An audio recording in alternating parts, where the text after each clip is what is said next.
Hello, Global Theater. My name is Jerry Fialka. Today is September 4, 2022. We want to thank Rob Grant and his amazing podcast, I'm Probably Wrong About Everything. And special kudos to Peter Quadrino for introducing me to our guest today, Benjamin Boysen. Is that the way to pronounce it, Benjamin? Yeah, in English it is. Otherwise, it's Benjamin Boysen in Very Danish. good. Yeah, We want to hear it both ways. And you prefer Benjamin or Ben? Benjamin. But Okay, Benjamin. Where in the heck you calling whatever in? you prefer. Yeah, no, I'm calling from Copenhagen. Copenhagen. How cool is Yeah, I that? live. First question is what is the best thing for a human being? That's a relatively easy one, I think. The best thing for a human being is to love and be loved back.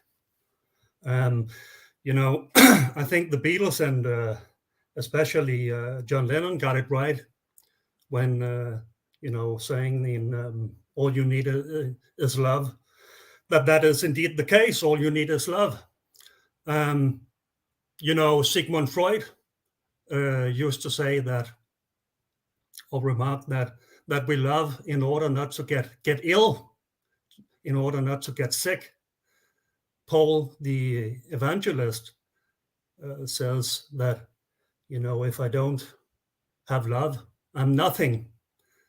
So love is both, the greatest human miracle, but also something we do out of a brutal necessity. Um, I mean, That's for good. example, You'll see a lot of stuff will come full circle.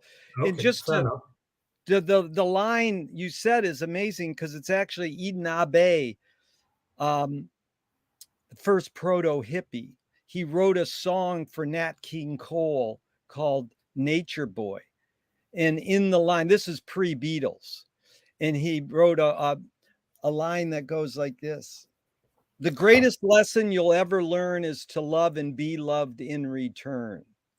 So I love that you said, I mean, not 80% of people say love, but not so many people say to love, which is a verb, and be loved in return. Second Yeah. question. Yeah, second question is what's your favorite form of information, how it comes into you? As somebody whose professional life is dedicated to analyzing, writing about books, and writing books on literature, I think I'm inclined to say literature. I mean, Good. of all. Let's go with this. Did you become a reader because your parents told you to read? They were an example and you picked up on reading from their example or on your own? I would say it was my parents who used to take me to the library every Saturday. And especially, I would say, my father, he taught me to read and introduced me to literature. But if it wasn't for my mother, it's thanks to my mother that I understand books. That's good. um, yeah. Why do you think humans collect or gather information? Um, I think I would quote the great philosopher Aristotle, who in the beginning of his metaphysics says that all men by nature desire to know. I think it's an innate kind of a tendency Yeah. that we yearn to acquire knowledge, desire to acquire knowledge. Yeah, Do thoughts create emotions? that's a good question. I think that emotions, also embody a judgment. So, for example, if I after this interview, says, feels bad, it's a judgment about, how this went down. So, I think there's in a primitive form, a cognitive content of emotions. Um, and I think that thinking, even if it's in its so-called pure form, is kind of set in motion by passion, by desire. For example, the desire to know, as Aristotle stressed. So I think it's intertwined. Yep, it's great. I don't know what I think until I fill in the blank. I don't know what I think until I, and then fill in the blank. It could be until I write it. Yeah. Well, that's funny because or until I utter it or utter, express it. yeah.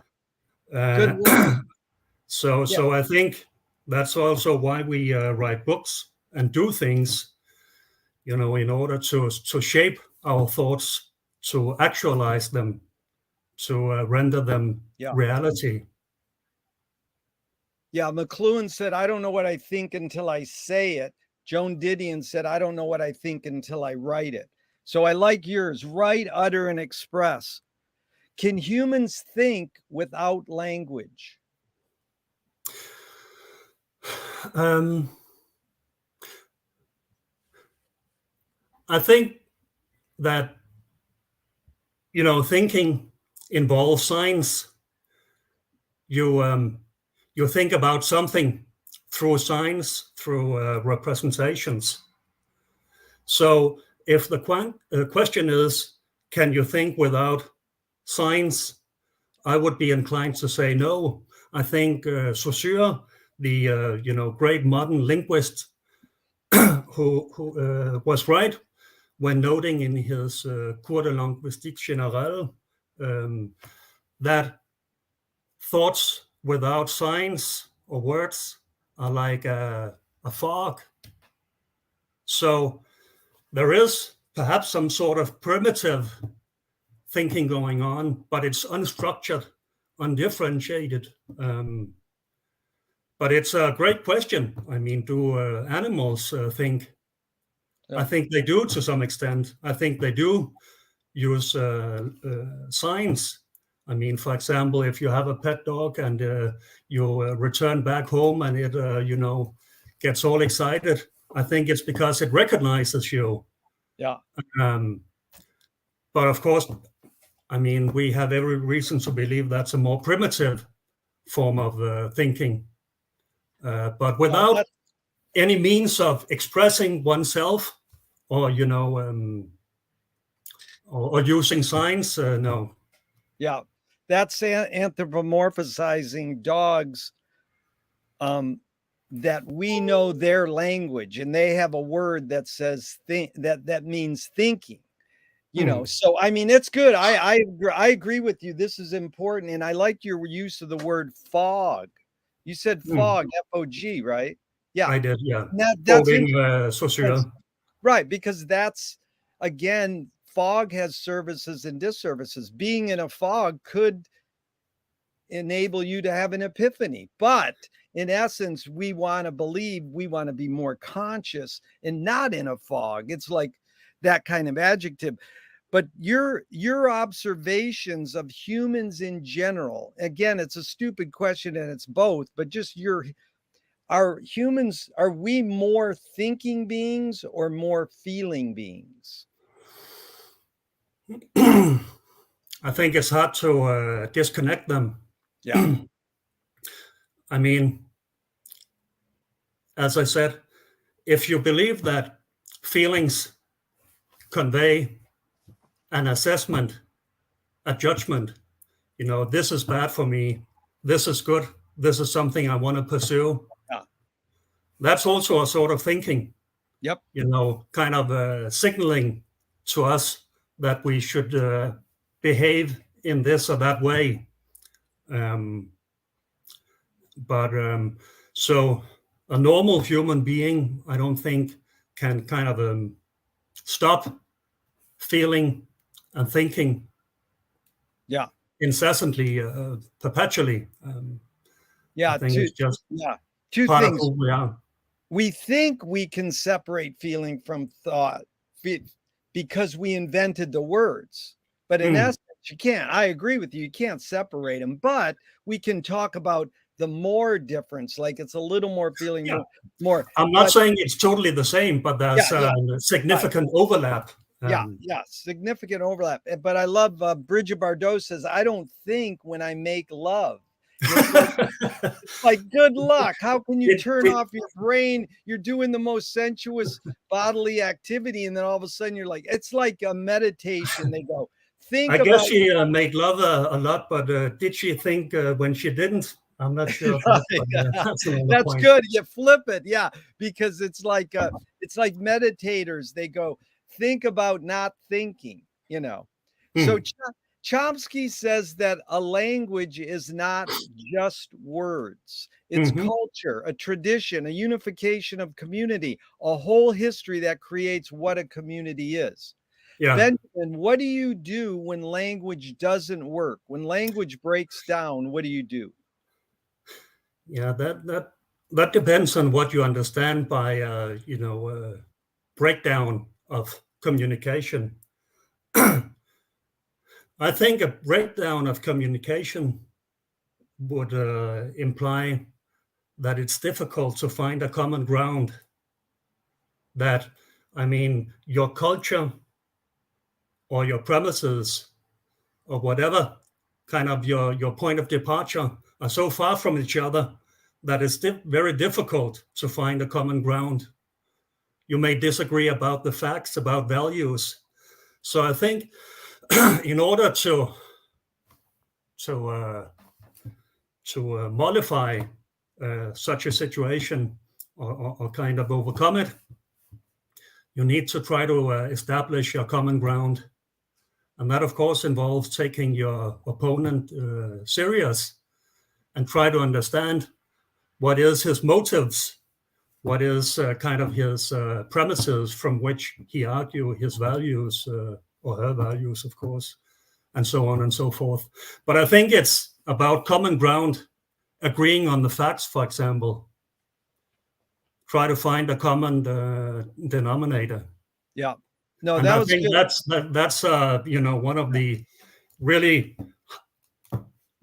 big problems today, that there's no public, everything is atomized to such a degree that it's very difficult to agree about even the most simple things in this environment. Yeah, you anticipate a question that's upcoming, but a few more before then. Okay. Alan Turing asked 2 questions in the 50s. First one is thinking a function of the soul? I think thinking is the activity of the soul. Yeah. Somewhere Plato says that thinking, with a definition, thinking is the silent dialogue of the soul with itself. I think that's a beautiful definition. So, thinking is the natural activity of the soul. But a question pops up here. If it's a dialogue, which I think is reasonable, who is asking and who is answering? It presupposes that there are 2 parts. Yeah, it's implying schizophrenia. No, I wouldn't say that, but that when thinking, you are never alone. You're never what? Alone. Alone, yeah, but thinking is a silent dialogue of the, what did he say? Of the soul with itself. Soul with itself. And who said that again? Plato. No, that's brilliant. And again, that we're going to get into that. The second Turing question is can machines think? Not to my knowledge. But of course, the hidden question here is whether they, will be able to do so at some point in the future. That's good. I guess. But that depends on what you mean by thinking. Yeah. Can machines calculate? Yeah, they can. Well, can they do logic? I guess they can. Yeah. Can they think? I'm not so sure about that. Can a Yep. machine, would it be even meaningful to talk about a machine who exercised a silent dialogue with itself? I'm not so sure about that. That would require a self Yeah. and a self-reference. Of course, we had seen that in Kubrick's 2001. Dude, And you got to have ESP, because I just went through my head, because did Hal actually start going, I'm going to talk to myself before I talk to this guy? And so that's Arthur C. Clarke. I'm remaking 2001, the prequel to 2001, and it doesn't exist. So we're having a silent dialogue with Arthur C. Clarke and Stanley Kubrick's heads and minds before they even made the film. Well, you can't do that. That's bullshit. But it's not keeping us from trying. But I love there's it. another aspect of thinking which I think is worth mentioning, which is kind of where, as it says in Finnegan's Wake, Joyce's Finnegan's Wake, where do thoughts come from? I mean, there's if you believe that thoughts are the result of an exercise of freedom, of some sort of spontaneity, that they kind of appear from nowhere. When the poet gets inspired, how did you think make this up? He can't say, I don't know how it happened. It just happened. So that kind of poetic quality, would that be feasible with a computer or a machine? Yeah. I think I would be inclined to answer in the negative. Yeah. Benjamin, the Wake quote was, before it comes, say the Wake quote again. I missed the first word. Where do thoughts come from? Oh, where do thoughts come from? That's actually a quote in the Wake. Yeah. Yeah, Okay. it's written differently. Oh, it's written differently, but that's how you interpret it. Yeah. Yeah. Okay. No, that was good, because that's perfect anticipation of this. What's faster, speed of light or speed of thought? That's a funny question. That reminds me, when I was a kid, I was very much into mythology, like Norse mythology and Greek mythology and stuff like that.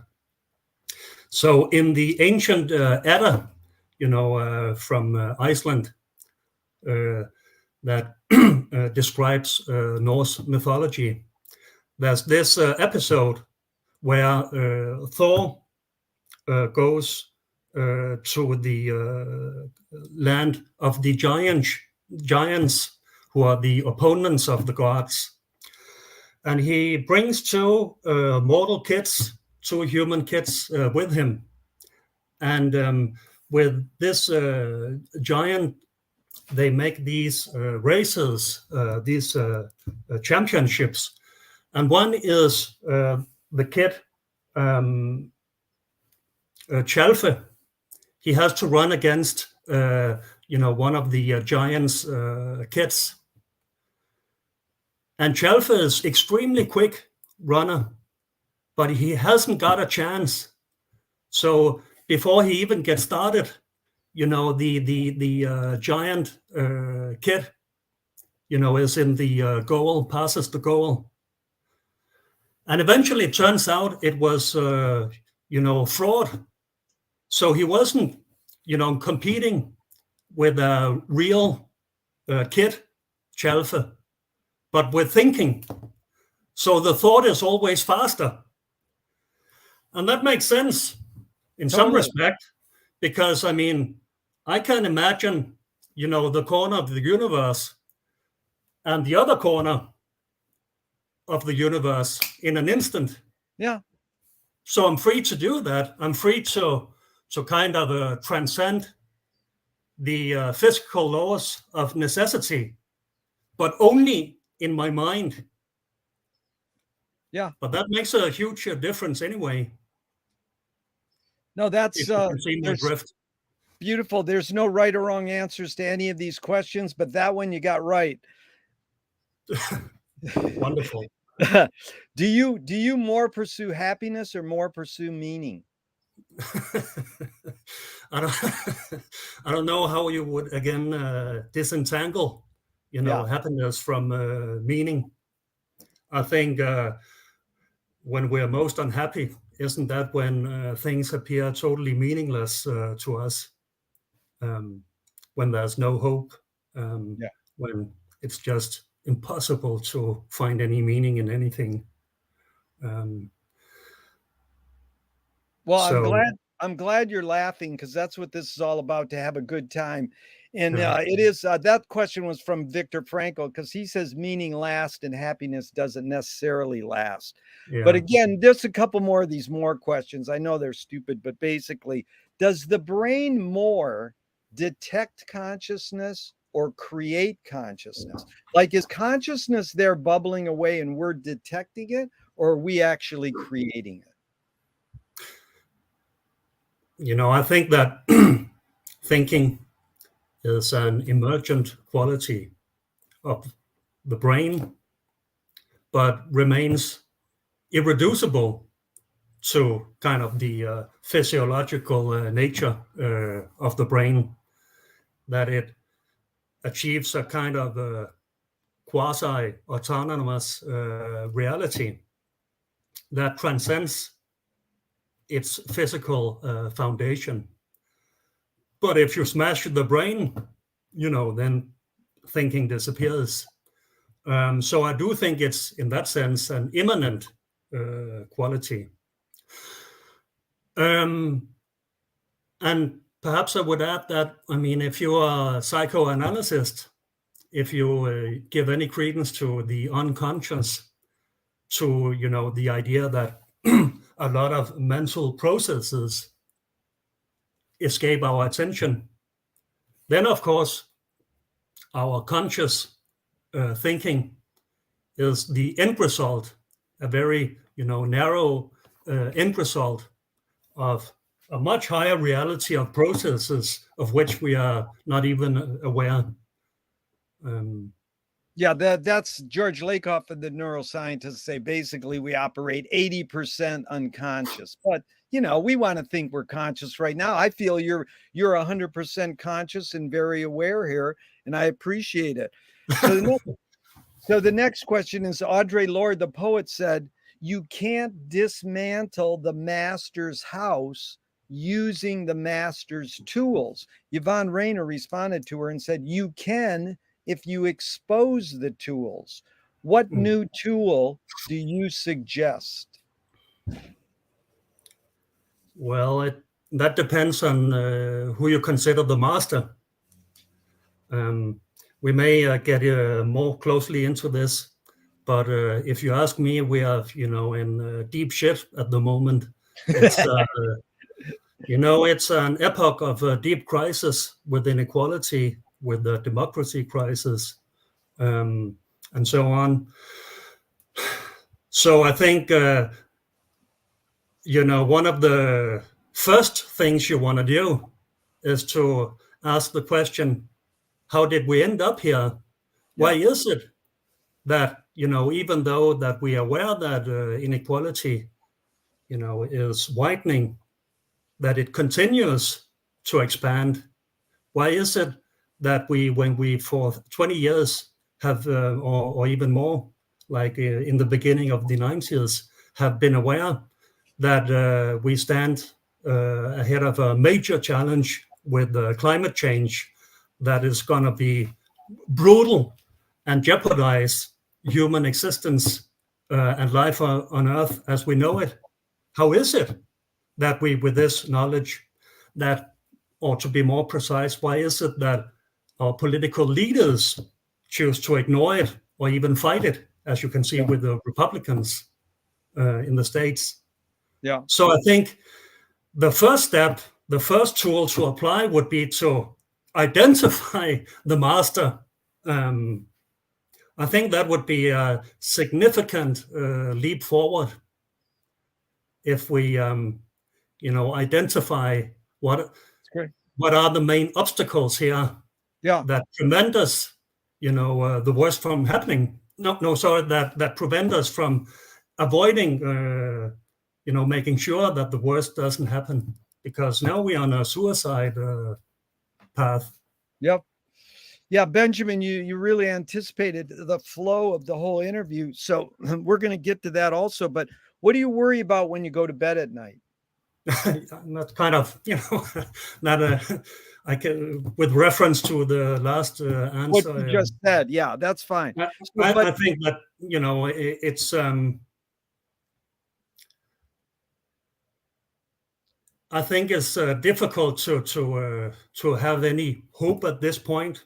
I mean, it makes sense to fight to alter the course of things, but things look extremely grim. yeah, Also, if you're an American, I mean, with the election coming up, yeah, that's pretty dark. yeah. But you sort of anticipated this, and it's interesting because Marshall McLuhan learned from Ezra Pound, the poet, that artists are the antenna of the race.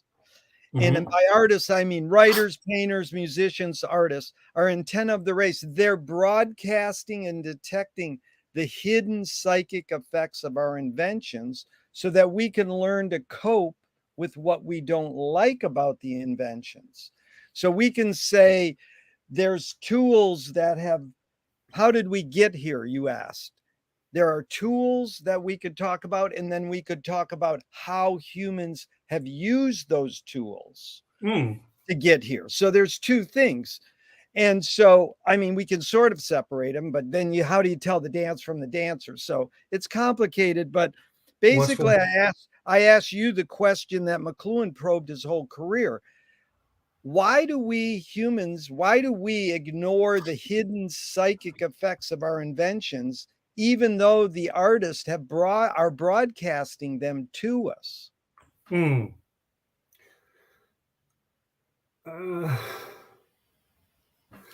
I don't know exactly how to answer that question. I mean, I think we are aware of. Okay, let me give you a literary example. Let's turn to a tragedy 2,400 years ago. Sophocles, Oedipus, Tyrannos, Oedipus Rex. The protagonist, Oedipus, is the wisest person ever. So, and he uses a cane because his limb, so but when he slays his father, it's the cane that he uses too to kill the father. So I think you have here, meditation already in literature and mythology of the ambivalence of technology, of our inventions. It can both be harmful, for example, help our physical disadvantages, but it can also be used as a weapon. Yeah. I mean, in other words, when you discovered the enigma or laid bare the enigma of the atom, you could both use, a nuclear plant for the benefit of mankind, or you could, use it to create an atom bomb. Yeah. What role do the poets play in this about warning us? I think the poets, artists generally, they, insist on what is bringing to light what a period, as you said, like to ignore or like to kind of, put away into the darkness. And they bring it to light and force us to reflect upon, those things that. But Benjamin, that was well put. But they force us. But why do we, the users, the readers, the viewers, ignore these hidden psychic effects that the poets are broadcasting to us? Why do humans in general ignore this?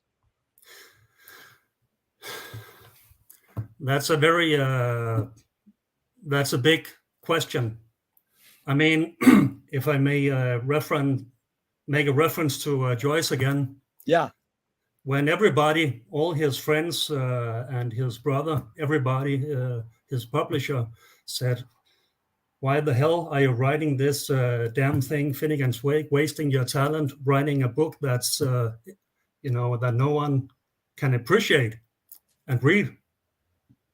He allegedly, answered that, that now they are bombing Poland. Isn't it better to do as I've done with Finnegan's Wake, make a great joke instead?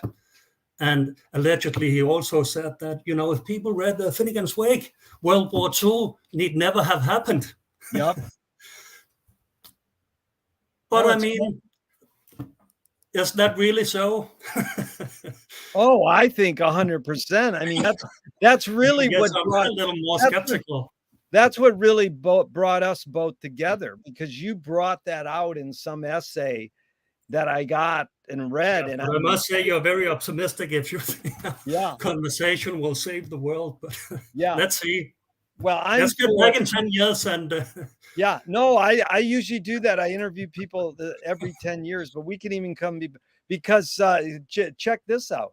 In 2024, which is 2 years from now, D.W. Griffith, who invented the feature film in America about 130 years ago, Birth of a Nation, said he predicted in 2024, cinema will end warfare. Now that's laughable, because for 130 years, cinema has propagated warfare. I mean, they brainwashed us to believe that, war is good. The U.S. government is they're in cahoots with the fucking Hollywood. And that's evident, Catherine Bigelow won her Oscar, and she should have got up on stage and say, "I want to thank George Bush for having a war so I could have some content to make this film." So anyway, the whole question about heroism is, a big part of, the literary history of the poetry. Oh yeah, bringing testimony to the warriors, the heroes. Yeah. Celebrating war. Yeah. Heroism. Hero is a huge topic we're going to get into too, but just the follow-up to that was good, is, do artists have moral obligation? And I like that you wrote a book called The Ethics of Love, an amazing book, but ethics and moral are so close. I looked up the etymology of the word ethic. It's like science of morals, moral character, ethos, the genius of a people, characteristic, spirit of a time and place. So you've studied what the word ethics means, and it's closely related to the word moral. Do artists have moral obligation? I think all people do. Yeah. But can you excuse artists for being immoral, or should their works be moral? Is it can works of art be chauvinistic, misogynic, sadistic, so on? What do we do with evil literature, like the literature of, let's say, Marquis de Sade? Yeah. Or literature of Céline. Yeah. And personally, I would include Dostoevsky. What do we do? Should it be banned? That depends on what you understand by art and literature. If you think it's a great means of making us more knowledgeable, I think, or you could take Leni Riefenstahl's Triumph des Willens and all that. I think that there's, a special leeway, moral leeway for artists in the art to portray and analyze and make us understand, get a better grip of evil, the heinous, and so on and so forth. Yeah, So that's good because that's you're saying, can you separate the art from the artist? But we're almost there. Everything you're talking about, we're almost there. Do you are you more afraid of new ideas or more afraid of old ideas? generally, I'm not afraid of ideas. I'm afraid of humans. If I'm afraid of anything, I don't know. But is there really new ideas? Yeah, Um, I don't know. that's Um, good. Can you conjure up your earliest memory ever or one of them? oh well, um, that's a tricky one because are those memories genuine or are they made up? Yeah, but I mean, But just in but I general. do think I do believe that I have genuine memories of me swimming with my parents at we had a house down to a fjord, so we were swimming, among some weed in the summertime in the water, uh, Beautiful. something like that. Memory or more a blessing? Pardon? Is memory more a curse or more a blessing? It's a necessity. I mean, Nice. you couldn't exist without memory. Yeah. There wouldn't be a past without memory, and you would have no idea of the future. So your horizon would be a point. So, but I mean, it's like in Cormac McCarthy's Apocalyptic, The Road, the protagonist at one point muses that sadly he can't remember those things that he would like to remember, but remembers everything that he wants to forget. Well, that's Joyce saying, "Remember to forget." Lowell So, George. so, Yeah, yeah, so, you but tackle I think those. it makes us wiser, doesn't it? Yeah. You Oh, yeah. hopefully we learn from our mistakes. Yeah, hopefully we do, because like you really touched on Frank Zappa and James Joyce both said all times are happening now. Yeah. So let's move on. Tell me someone, Benjamin. Thank you so much. This is fun and great. Tell me someone within your immediate family, then outside your immediate family, just briefly, who Hmm. had an impact on you, like a role model, and what specifically was that impact? um, I think I would point to I've already mentioned my parents. What did So, you mainly get from your mom and mainly get from your dad? you know, my from both of them, I got a curiosity Yeah. and, sense of the importance of solidarity and Wow. social justice, um, and anti-authoritarianism, um, which I really appreciate. That's good. Now, outside your immediate family, same question. I don't know. It was more, I think, rock music. I listened to a lot of rock music when I was a kid. I grew up in a small town which was very beautiful, natural scenery, but very dull people wise. So I kind of agreed with Lou Reed when Blue Ridge, yeah. singing in songs for Grella Yeah. that the only good thing about a small town is that you hate it and you know you got to leave, and that you grow down in a small town. So I guess music and literature That's was good. That was a was way good of example. that kind of was Yeah. what I identified with. I like that. Instead of saying who, you said it as more a bigger picture and environment. And that was good because it's logical because Lou Reed learned everything he knows from Delmore Schwartz, who is at a total Finnegan's Wake freak. You know, you know that. Okay, so did your parents raise you a particular religion? Um, yeah, they did What? because my parents they were kind of on the left and socialists, and cared much about social justice and solidarity. So that means that they brought me up as an atheist.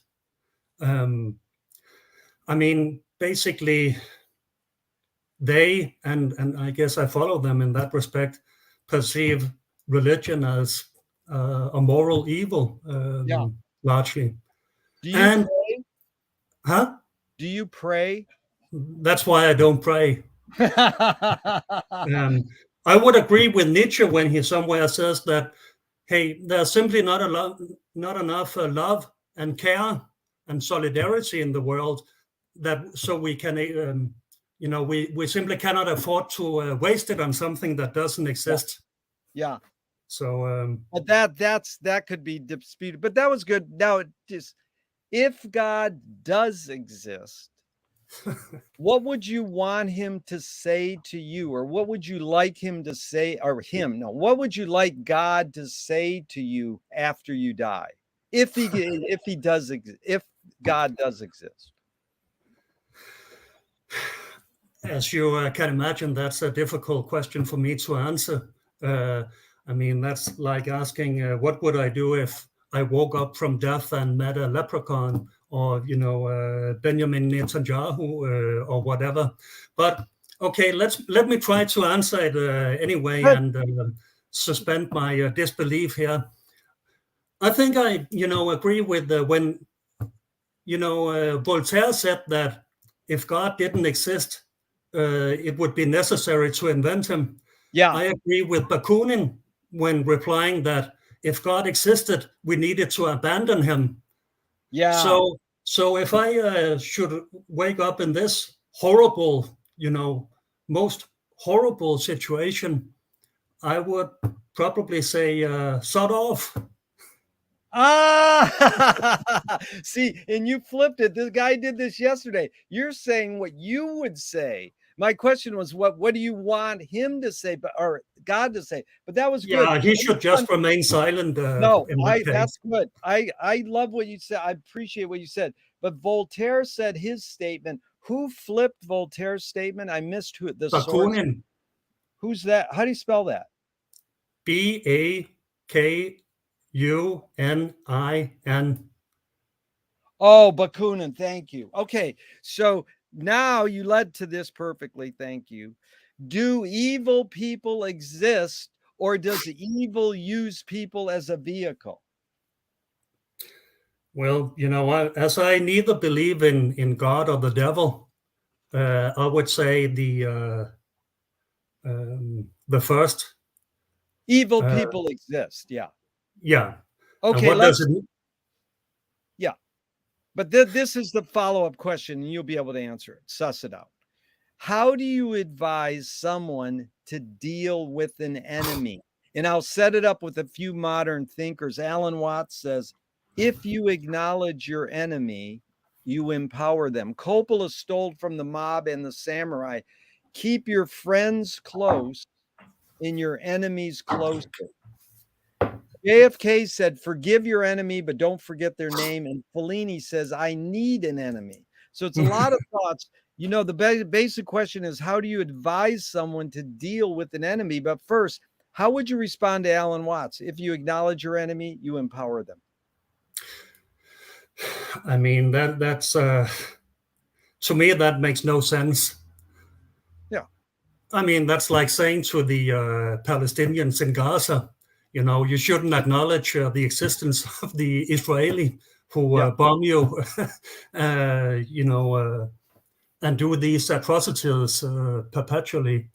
I mean, for an enemy a real enemy is someone, that you can't just wish away. But I guess what is meant is, of course, that there's all sort of, petty people, or people who, advance values with which you disagree. And there's a lot of stupidity and meanness, mediocrity that you have to deal with. And of course, I would agree in that respect that you should sometimes try to elevate you above that in order not to lose yourself in bitterness or resentment. I think that's one of the challenges of life, isn't it? It is very much. It's well put. The American Indians, indigenous, say your enemy's your best teacher. Yeah. So I mean, if you ask the Christians, you should love your enemies. Yeah. That, of course, makes no sense, but of course it does somewhere. Yeah. In art, if you ask the late Harold Bloom, it's all about competition, rivalry. Getting the better of the predecessors. That you identify with the predecessors, but you have to overcome them like fathers, and get the upper hand. Yeah. And there's also another field where it makes sense that you have to appreciate your enemies, and that is in science. It's all about trying to falsify each other's idea. That's how you validate ideas, that they kind of, that they survive these efforts of the adversaries within the scientific field to falsify them. Yeah, I like but I think there's for example, politically, I think that goes back to the question about the breakdown of communication. What do you do with people that you sincerely find unpleasant? People, the Donald Trumps of this world and their followers, the basket of deplorables and so on, the racists, all those people, the bigots. Well, you shouldn't give in to your instinct to dehumanize them and to make them irrational, but try to, even the worst opponents, try to understand them and understand their motives, if nothing else. So, better to get the upper hand and of them. Is hating, the act of hate, more innate or more invented? I think it's a natural emotion when you feel threatened. Yeah. And then Feynman, the scientist, I like when they say science, because I'm glad you brought up science. Science is discovering facts that can be interpreted many ways. Mm-hmm. So, this is like your idea of the hero. Let's go there for a second, because I found this, it's sort of like, is competition more innate or more invented? But basically, suss out your thoughts on this quote by Nassim Nicholas Taleb. He said, games were created to give non-heroes the illusion of winning. In real life, you don't know who really won or lost, but you can tell who a hero is and who is not. So any thoughts on that? I mean, heroism is very much about strength and masculinity, and I think Bertolt Brecht was right in arguing that it's a sad time that needs heroes, right? But it's interesting, the question about the spectators. Freud famously argued in his essay on what is a poet or writer, that writing and reading is about the fulfillment of daydreams, and in daydreams they are utterly narcissistic. So the hero is one who is invincible, who is great, strong, who gets scores all the ladies and so on and so forth. And as a reader, spectator, you identify with that and feel what is normally not, allowed for you to enjoy, that sort of strength and invincibility. So I think there's something, you should be like Joyce, wary about, evoking concepts of heroism and heroes. I think those are ideas of the past that I fear, to go back to a recent prior question. Yeah, and it's funny because you brought up narcissism. I hope that someday you'll read or check out Marshall McLuhan's essay on narcissism as narcosis, because the word narcissism is etymologically rooted in narcotic, which means numbness. So he says it wasn't this guy looking at his reflection in the water. It was that we ignore what our inventions do to us. We don't really talked about like fish don't know they're in water until you take them out of the water. And so we don't know we're that's Joyce. We don't know we're swimming in electricity or radio until you give people a book that's unreadable. They don't know. They think books are supposed to do. So this is back to the hero and enemy question. Does punishment work? Because someone just told me villains don't think they are bad. They want control. Heroes want freedom. So what do you do with an enemy? Does punishment work? Like all of us want to see Trump in an orange suit behind jail. So what? That's not going to do nothing. Slap his hand and put him in a country club jail. Why don't we just find someone who's going to help us better the world? But some reason we all want punishment. So does punishment work? I don't care about punishing Trump. I prefer that the Democrats pursue the politics that made his politics and his character unappealing. But of course, they refuse to do so. Anyway, that's good. They want to go along to get along. Exactly. Yeah. So the villain. If I may, I want to return to the question about evil. Please.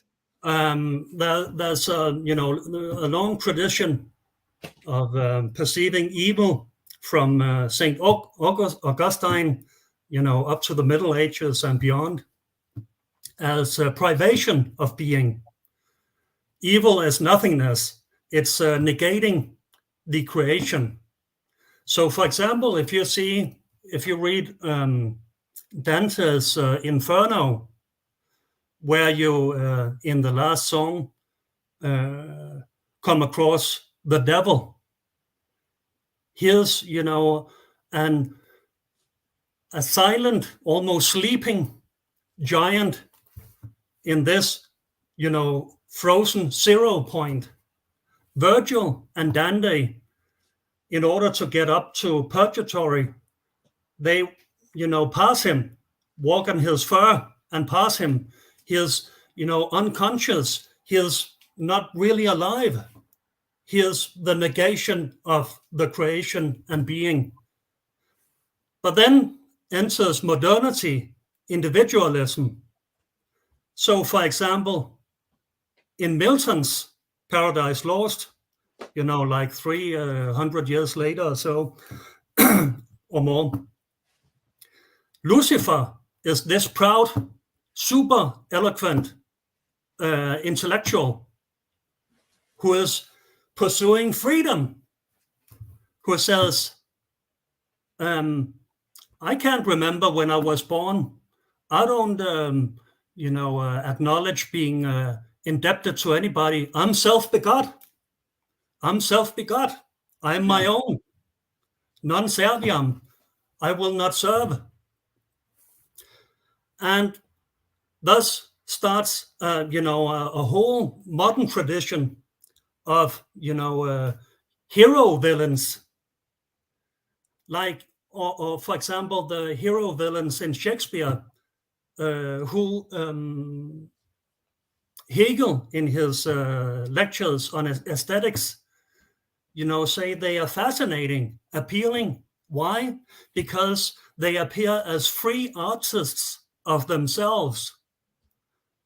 So there's this, strong current in modern culture, thought, art, of this deep fascination with evil as an act of an exercise in freedom, standing outside the law.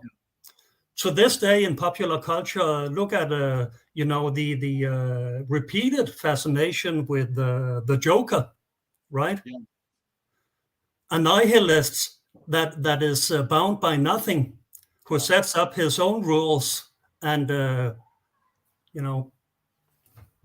yeah.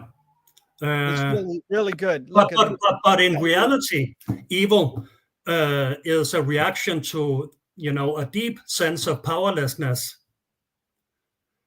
If you look at mass murderers and so on, they all typically have a common history of extreme, disheartening abuse and so on and so forth. And for such people, such deep helplessness makes, power extremely toxic and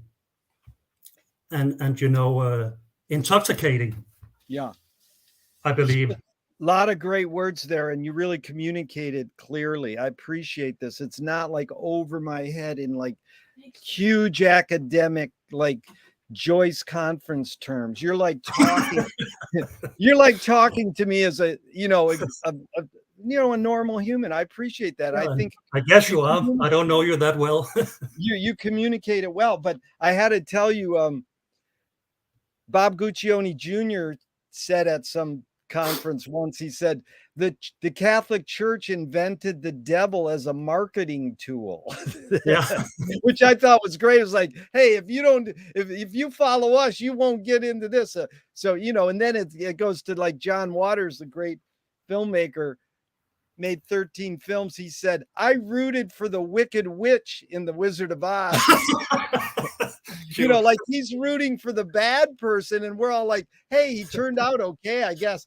But here's the joke I wanted to tell you. Yeah.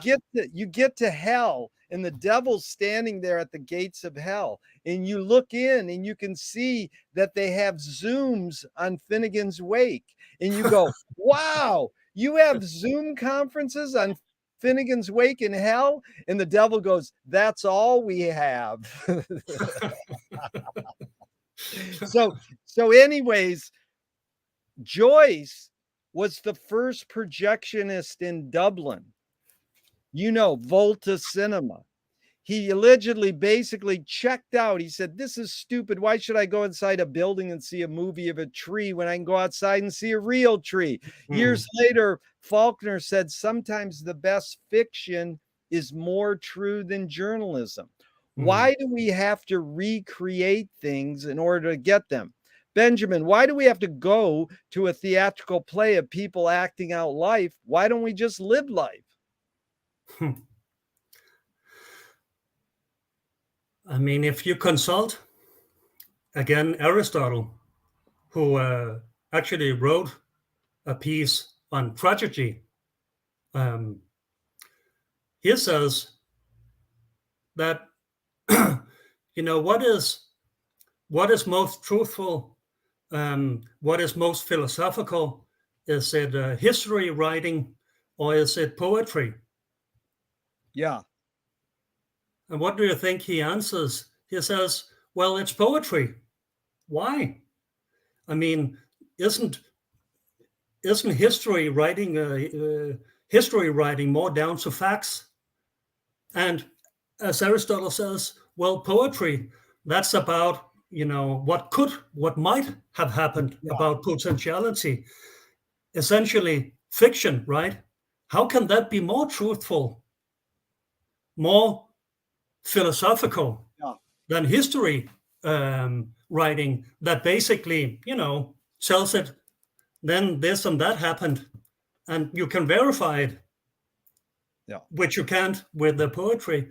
Yeah. Why is it? Well, it's because poetry, for this reason, is more universal, more general, Yeah. and is, better equipped to point to principle things than history writing that, according to Aristotle, stays kind of myopic, nearsighted, Yeah. at the Nearsighted. Yeah. surface of particular things, and thus, doesn't, gets a sense of, general truth. Yeah. This is, So that's an interesting point, yeah. that by turning your back on life, by turning your back on reality, on, your experience, setting up an artistic experiment, a fiction, you can actually access the truth better. Better. You're making a So, value judgment. I love this because, no, but being, I mean, it's but more truthful. I know what you're saying because I appreciate your parents being socialists and, solidarity, the international. But I.F. Stone, probably someone they read growing up, the great political journalist in America, he said, "The truth as I see it," which I love that line. But Louis Buñuel, the filmmaker, said, Yeah. "I'm for anyone who seeks the truth, but I part ways when they claim they found it." Now, most 99% of people I tell that quote to, they go, "That's right." And one guy said, "That's fucking bullshit because Mm, I'm gonna seek stuff that I'm hoping to get." So mm, the question is, if the journey is more important than the destination, why do we even have to name a destination or seek a destination if the journey's more important? but who says it is? Well, there you go. That's the right answer. That's flaneur. That's the psychogeography. So the next question, you answered that right. But again, most people say, well, because we got to have a focus, blah, blah, blah. It's like, yeah, that's it. Because see, that's like this whole idea you explained of poetry is amazing because I definitely wanted to get into that. So let's And we still. will, we will. But let's go to here first. What was the turning point for you, Benjamin, to say, I'm going to be a writer? I'm going to be an educator? I mean, did you go to college to Mm, study literature because you knew you wanted to be an educator or to be a writer? And what's your tipping point? Oh, you're reading as you're growing up. Oh, I can do that. You're being educated. You go, I can do that. What's your tipping point to be educator and a writer? mm. um, I think I need to answer that twofoldly. So, you know, my upbringing, even though I had my own ordeals like everybody else, was relatively materially privileged. So, so I wasn't too concerned about which study to take, to choose back then. And here in Denmark, it's Bernie Sanders' socialist paradise. So education is for free here, and you even get student support. So there's really no consequences, at least dire consequences of making a bad choice.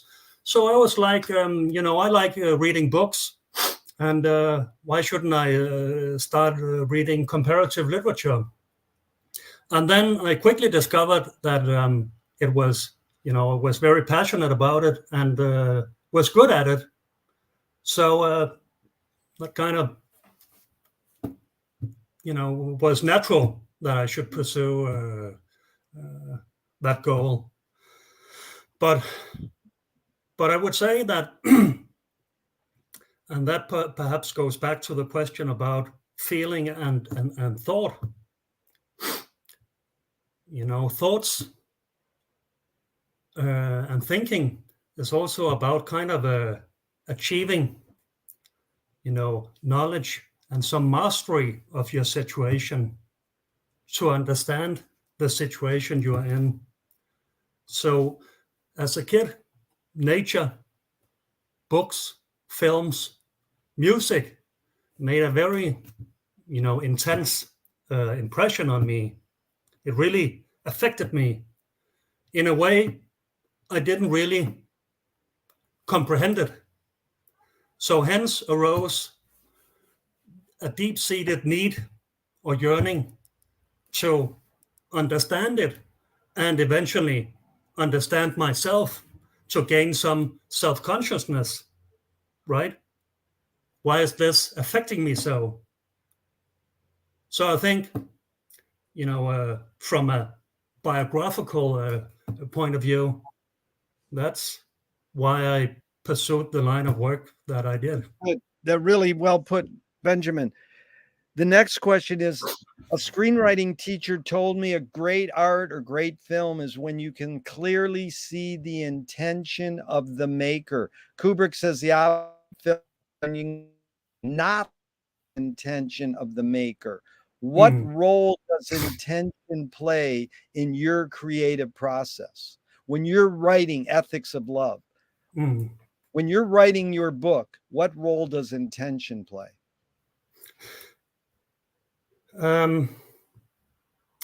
I think doing research and, it's not, very dissimilar to a creative process, at least to me. You get a hunch. And my hunch was, I started reading Ulysses, and I thought this is a beautiful, depiction of the importance of love that shies away from bad faith, from sentimentality. But then when I read the secondary literature, the hundred, if not kilometers of shelves devoted to understanding Joyce and Ulysses, I looked in vain. There was a few articles, a few chapters. So, okay, that's a good topic here. But the beautiful, fascinating thing about making a work, whether it's as an artist or researcher, I believe, is that you really don't know where you end up. Yeah.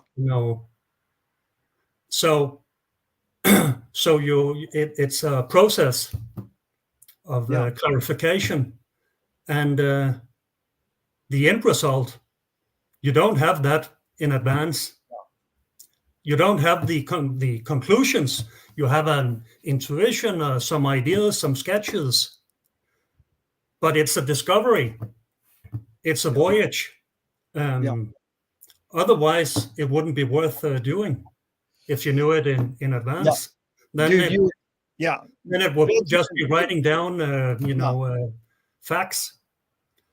Benjamin, you're really a wise man. I really appreciate this. And Duchamp says, no, I'm serious. It really touches me that you have these epiphanies or this knowledge you can bestow upon me. It hits me deeply. And so Duchamp said there's no art without an audience. How much are you thinking of your reader when you're writing something like Ethics of Love or writing a book? How much are you thinking of your reader? Before we started this interview, you told me you had read my book. So perhaps you're the best man to answer that question. I've give any thought to my readers. But no, I don't think anyone imagines a specific reader. I think Gertrude Stein got it right when saying that as a writer, you write for yourself and for strangers. And I think it's the same with reading. You read for yourself and for strangers or about strangers. And I think what the writer as well as the reader is basically pursuing is, recognizing oneself in the strange, in the other, Yeah. what is alien, but also rediscovering or discovering, you know, unknown dimensions of yourself, alien dimensions, aspects of yourself. I don't know if that answered your Yeah, question. it did. It's fine because But I think, you know, when you write a book, it's a crazy sort of communication because it's anonymous. You don't know who reads it. It's funny when I go to conferences, then boom, out of the blue, someone appears. Never met him before. He says, "I liked your book," or yeah, "I didn't like it," or whatever. yeah, It's a stranger. yep. Um, and I always say, you know, once the artist creates their work, it's no longer theirs. It's the user. This is yeah, McLuhan's mid-career. Mid-career, McLuhan changed it to user's content, his main thing. But this is another thing McLuhan said. Everything we invent extends some humanness. Actually, he learned this from Finnegan's Wake. mhm. That and you know, knife and fork extends our teeth. The like religion or philosophy, non-tangible, extends consciousness. The eyelid is an extension of the shutter in a camera. What does the writing utensil extend for you? What humanness does the writing, whether it's a keyboard or a pen, what humanness does the writing utensil extend for you? I mean, what bodily part or Well, that's the thing. Bodily part insinuates it's tangible. It doesn't have to be tangible. Like, you know, it can be non-tangible. But yeah, it's basically saying bodiness, humanness. I like the word humanness. yeah, McLuhan actually used the word human sensorium. yeah. But you know what? Yeah, you put in the context you want. Well, I think that writing illustrates how there's a sensuous aspect to language, where you know, a tangible aspect to language, that it's also involves the body. It's Yeah, handwork, yeah, right? Um, so, I mean, it supplements the tongue, right? When you speak, that's why it's called language, from the yeah, Latin lingua, which yeah. means tongue. That's good. And No one ever says, that reminds me of this wonderful anecdote that is so Joycean, yeah, that you may know, where, you know, he was super famous and acclaimed for Ulysses. So yeah. someone turned up, an admirer, and said, "Oh, wonderful! I want to shake the hand that wrote Ulysses." And Joyce answered, typically Joyce, "No, because it did lots of other things too."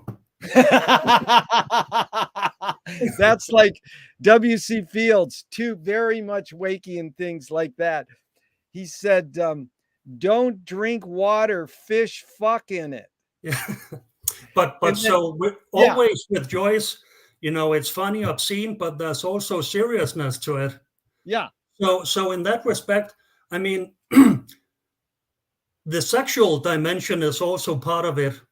yeah. So I would say that, you know, writing is also an extension of genitalia. You know, Hello. with Søren Kierkegaard, the Danish philosopher, he talks about the spermatic pen, you Yeah, know, with the ink, but also because that writing a work is producing something, is creating something. yeah, So yeah, it would also mean the you know, not only the self-assertive penis of the male, but yeah. also the womb of women. Oh, For example, Joyce said that, you know, he had been carrying Ulysses in his spiritual womb for 7 years now. So, but so seriously, I think that that's that's part of it too. That the artist is also a creator who yeah, tries to appropriate, you know, the creative powers of the mother of biological creation. And then the last thing I would add is that that the tongue is, of course, also a tool for speaking, but it can also be a tool for giving sexual pleasure. And Joyce Yeah. toys with that in Finnegan's Wake, where where the joy rendered in cunnilingus or fellatio is compared to the joy that is rendered through his art, through his work. So Joyce strove to combine body and mind in one, and I think you find that in the writing as handwork. Yeah. In all those aspects, at least.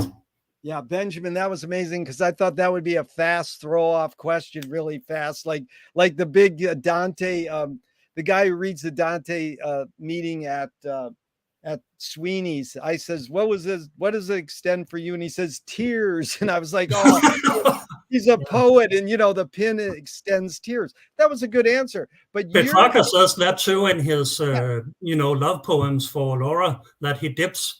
He writes with his tears. Who says that? Petrarch, yeah. But here's you evoke so much because it was a comprehensive answer. It was so many different. Yeah, sorry about that. No, don't be sorry. I was amazed because it brought up so much, because they asked McLuhan, what does film extend? And most people go vision, memory, blah, blah, blah. And he said the foot, because you can travel. I mean, that's what Joyce, he said, hey, you can travel through Dublin through the extension of my book. But the other joke I wanted to tell you that you really evoked was, it's an aside, but it's W.C. Fields, saying, don't drink water, fish fucking. And he also said he's reading the Bible, and they go, why are you reading the Bible? And he goes, I'm looking for the loopholes. And that's like anybody, they go, why are you reading Finnegan's Wake? You go, I'm looking for the loopholes. Yeah. But also this is there are plenty of them in Finnegan's Wake. There's plenty loopholes, but it is it. But Robin Williams, a great comic, he says, why isn't the penis up here so it sits next to the breast? So, you're slow dancing with your girlfriend, and she goes, what is that? And he goes, oh, that's my fountain pen. She goes, well, it's leaking. Because that is Joyce saying, I mean, that's like when I interview musicians, and I say, what does the guitar extend? Once in a great while, they go, the penis. It's like, it's evident it extends the penis. And that's part of it. It's a bigger picture. So, but also the female genitalia, because it's about creation. Yeah. Oh, yeah. No, that's huge. And that's the spiritual womb thought was amazing. So then now on to the quote that Leo Bersani, the great lit crit who just passed, he wrote us an article on Mallarmé, the symbolist. He said, the very crises which threatens the writing of poetry sustains poetic composition. What's your take on that? And does that apply to Joyce? And you put it poetry, and it could be the very crises which threatens the writing of the wake sustains the Wakean composition. Just any way you want to go with that quote. Any thoughts?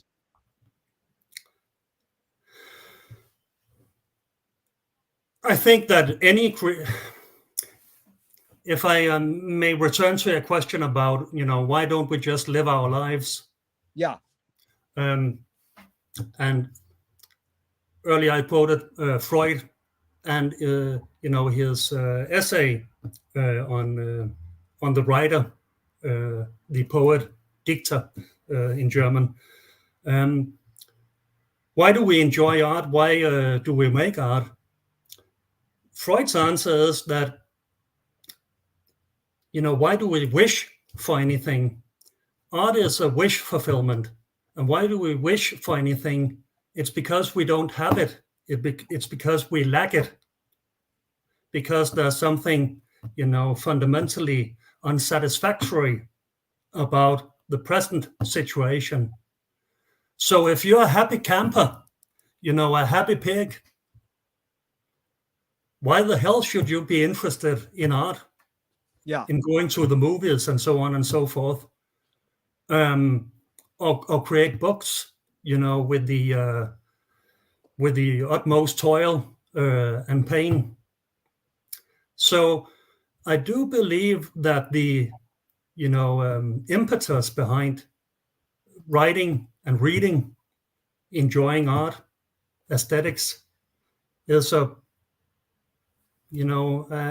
point of departure of negativity, of unfulfillment, a yearning for more.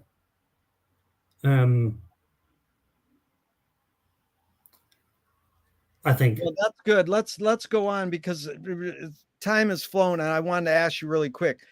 I asked for 90 minutes. We got 10 more minutes. Can you go longer than 10 minutes right now? Sure. You don't mind going another 30 or 40 minutes, or how many I'm minutes? all yours. Okay, good. This is very deep related. Two of my film heroes have these mantras. George Manupelli says, ignore yourself. Jonas Mekas says, there is no self-expression.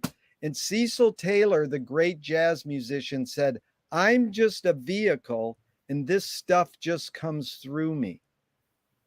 It's a stupid question. I know it's both, and it depends, but is art making more self-expression, or more you're a vehicle for whatever environments, technology, cultures are dominant? I think, it's both. The artist is a child of his or her time. But good art is often characterized by its ability to transcend its context, to, for example, offer a critical view, a penetrating view on what's going on. They are, barometers of their time, artists. So I think, we are going in circles, but in a spiral. We are not just repeating ourselves here. But so I think that, the artists help us appreciate their time, our time, because they have a freedom, a leeway to explore and to look with a more penetrating, free gaze at things than the rest of us. Well, can art making be egoless? That's a good question. What is an ego? What is an individual? Yeah. What is creation? Is it, reproduction, like reproducing a painting, a copy? I think not. I think if art was if it is only private, that's when it fails to succeed. Then it's just embarrassing, because it's just private. Your innermost private thoughts. That's just embarrassing. No, art transcends the private, and like you transcend yourself when you get a child. Yeah. The child cannot be reduced. It's of course a product of its parents, and something continuous, but it is something, thirdly, something independent of the parents. And then again, what is an individual? Yeah. I think that's what I write about I'm interested in my work on Joyce. That Joyce is very critical of the idea of an individual, of the individual as that which cannot be divided. It's the same etymology as in Adam. It's it's the smallest unit. Joyce says no. Instead, he speaks, for example, in Finnegan's Wake about an individuone, with the Italian duo, meaning two. So before there can be an individual, there must always at least be two. For example, your mom and dad, who gave you existence. Without mom, you'd be naught, as it also says in Finnegan's Wake. And are you an individual? The very language with which you articulate yourself, comprehend yourself, utter your thoughts to yourself, engages in this silent dialogue with yourself. That's something you inherit. That's not your invention. Yep. Amazing. So I think that's very beautiful about, Joyce shows how the idea of individualism, of the ego as a property, is a total dead end and an illusion. Yeah. He said, I didn't write the Wake. Those people at the coffee house wrote the Wake. Yeah. But it's funny. Let me just tell you that. Can art making be egoless? 90% of people over 40 years when asking this question go, no.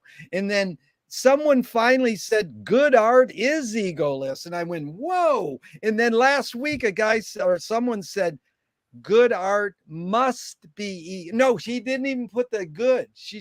They said art must be egoless. So they really set it up as an amazing thing. But I like how you sussed it out. But I think, it's about the ego in the sense that it's an exploration of the other in oneself, about the alien in the self-same, and vice versa. Yeah.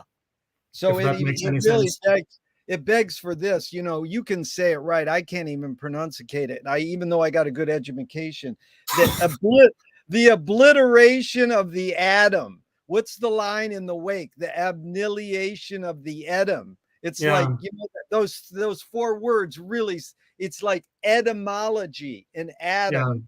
And it's like the obliteration. I'm obliterating etymology. I'm obliterating the atom. And then whatever that word, it means more in it has multiple meanings. It's it's hypertext.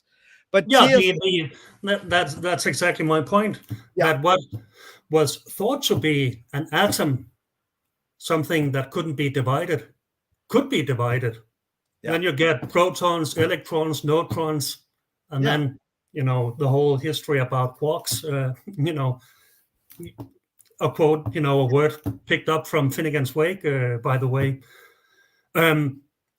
Quark. You mean quark? Yeah, quark. Yeah, quark. Yeah, because that's like, anyways. But Joyce is destroying the whole idea about a primary source. Yeah. It's everything is an effect of something else. Human civilization, like the Wake, is this echo land. Yes. Where everything is an echo from something something differently. So the source origin, really comes down to nothing in the end. That's why rather than an annihilation, you get annihilation from nihil, from nothingness. Nothingness. Yeah. Yeah. That's like my favorite is in etymology. It says sometimes, all the cool words come from the back alleys of London, from the hoodlums. And they go, but etymology, you study, it's my favorite website. And you go to etymology online, and then it says sometimes of unknown origin. I like every word is of unknown origin. You're just a guy in an office who made this up by doing some studies. So you think you know how it originated, which is good, but we don't know for sure how these words originated. But it's like the hen and the egg, which is also a big theme in Finnegan's Wake. What comes first? Right. You really, don't get to, a golden age, a golden egg behind it Well, all no, from which that everything sprung. that's perfect. The Brill Building is in New York City where they're writing great songs. And they'd go to the songwriters, what came first, the melody or the words? And they said, the phone call. That's Finnegan's Wake. It's like, dude, I'll put out a book, I'll give you some money.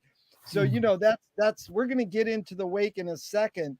But T.S. Eliot said that poetry is outing your inner dialogue. So you talked about this, you touched on like this inner dialogue. And what language is your inner dialogue in? Yeah, my mother tongue is Danish. Is the image. Yeah. No, my mother tongue is Danish. Oh, Danish. But I'm Yeah. saying that's the metaphor. It's a metaphorical question. What form is your inner consciousness in? Like the voice inside your head, what form is it in? Not so much literally the language. Ah, that's really that's too deep. I wouldn't know, man. That's my favorite answer ever. The great Abigail Child in New York, experimental filmmaker. I asked her that question. She goes, I wish I knew. Yeah, I concur. Okay, so then I'm curious your history with the Wake. You read, did you read a lot of Joyce? Like you read Ulysses first, then you went back and read all Joyce, or what's your history with Joyce? Just briefly. Then I'll try to make it briefly. Yeah. So my father, he was an ardent reader and basically introduced me to books and literature. So when I was 18, he told my siblings and I that if we read Ulysses, he would take us to Dublin, because Ulysses was his favorite novel. That was the one he would bring to a deserted island if he could only bring one book, you know. So I lived in Copenhagen back then, and I read Ulysses at a beach in the summertime at Bellevue. And it was tough reading, hard reading, but I got through it because, whenever I, stopped, I could always, elevate my gaze and distract myself with other things. So that's how I got through it. And eventually we went to Dublin.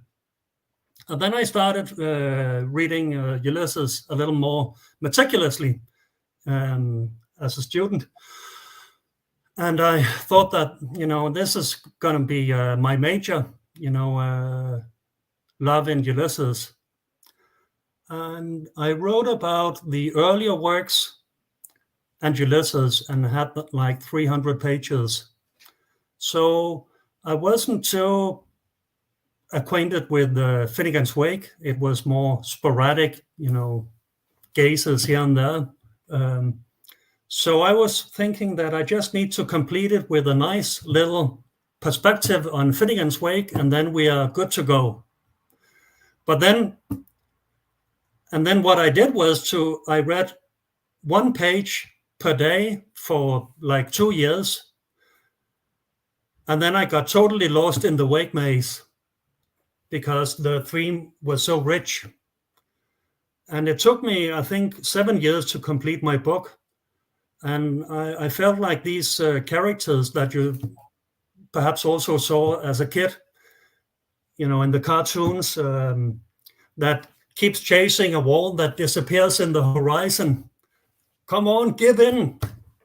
But eventually I completed it, and it came out in 13, I guess. Now, when you were reading it, were you reading it aloud with a group of people or always to yourself silently? I wish I was, but I did it by myself. So it was basically like learning a new language on your own. Okay, now on the Wake. No, the 7 years you meant reading the Wake was 7 years, not writing. Writing Your book, Ethics of Joyce? Yeah, The Ethics of Love was yeah. 7 So I years. spent 4 years on Yeah, Finnegan's Wake, I guess. 4 years reading The Wake, and then 7 years writing your book. No, 7 years writing my book. Part Oh, of I got and you. that Okay. included Ulysses and the Yeah. earlier works, Exile's Portrait of the Artist as a Young Man, and so forth. And then I spent 4 years reading Finnegan's Wake, Yeah. studying it, and writing the, Yeah. I guess, 400 pages Yeah. on it. So, yeah. Is Finnegan's Wake true?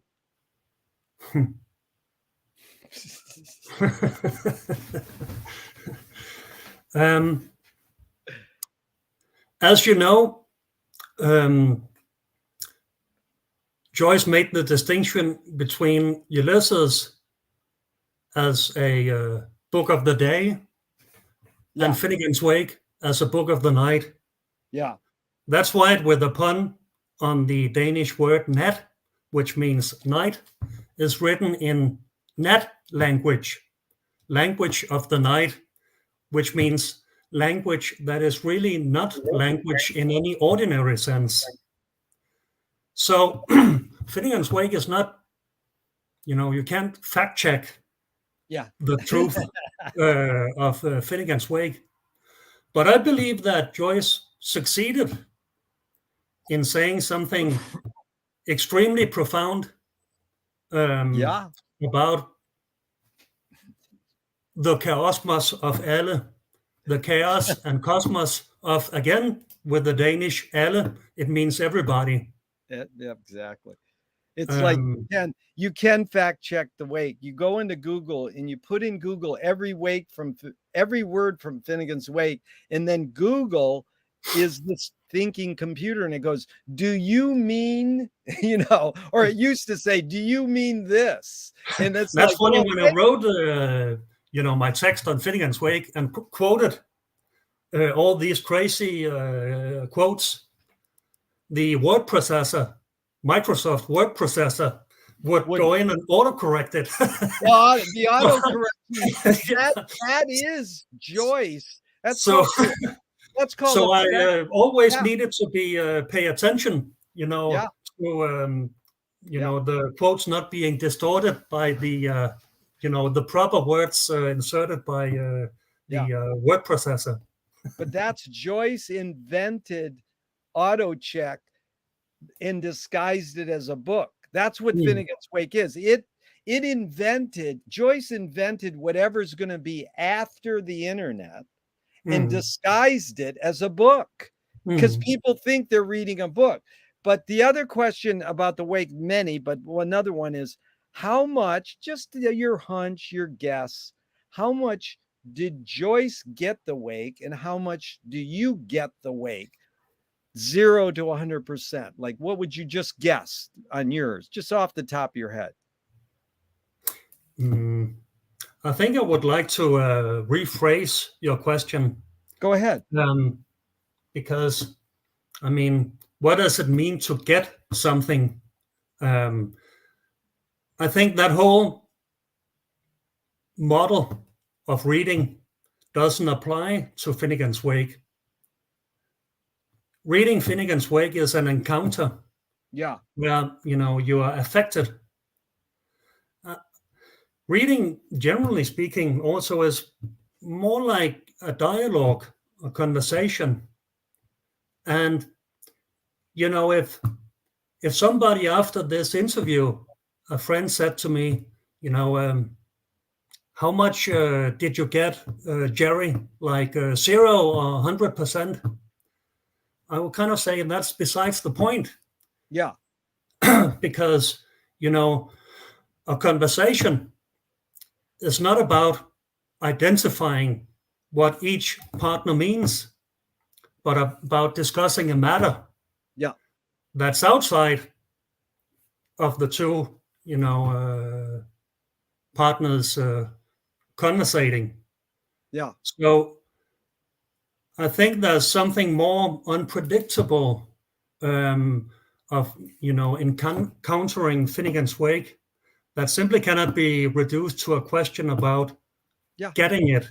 Yeah, no, that's what characterizes a true, a real dialogue or conversation, of which we have sadly so few, Yeah. is that in a good conversation, you arrive at something that, each individual couldn't arrive at in isolation.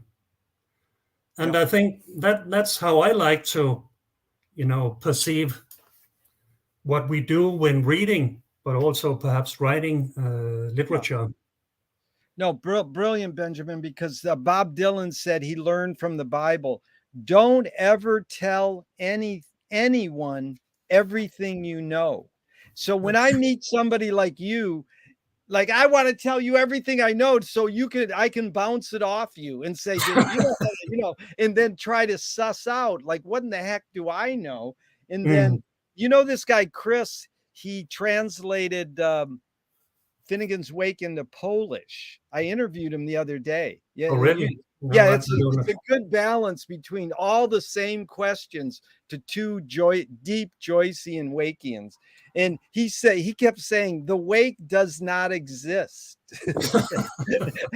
when I asked him, but I think he did say, I get the wake 100%, and Joyce got the wake 100%. And you should hear, PJ at Sweeney's, Yeah, yeah, yeah, he said something like, Joyce probably got it 80% and I get it 60%. So I know it's a stupid question, but it's interesting how people want to gauge. And yeah. you took it But a I step. think it's, as I said, earlier, it's like, when you get a child, Yeah, how much did you intend? It escapes you, it transcends you. yeah, And I no, think it's the same also with the author. It's not yeah, his property anymore. yeah. It's, it gains its own life. It's its own Umberto life. Eco, Umberto Eco said in the Middle Ages of James Joyce that what Joyce did by creating Finnegan's Wake was that he made a machine that is so complex, and that it got a life of its own that simply cannot be measured or comprehended by its creator, like Yeah. the creation of AI or Oh, yeah. whatever. Like, Joyce invented AI in disguise in his book. But you just quoted Umberto Eco. Is that who yeah, you were saying? Yeah. No, Eco, that's good. Because you will love this one. You ever hear this? This is McLuhan. One line. And I think what you're talking about just then was what we do when we read Finnegan's Wake out loud with a group of people. It's a living organism. It yeah, doesn't matter. We could be reading People magazine. It doesn't matter what we're reading. It's that we're together reading it loud, what you don't do with a book normally, and talking about it. But here's Joyce. Here's what McLuhan said. Joyce used the pun as a way of seeing the paradoxical exuberance of being through language. I think that's very true. That's it, the paradox. So, what do you think the motive of the cave artist was? Just off your hunch, just off the top of your head. The mode. The motive, the Oh, motive of the cave okay. artist. It's interesting.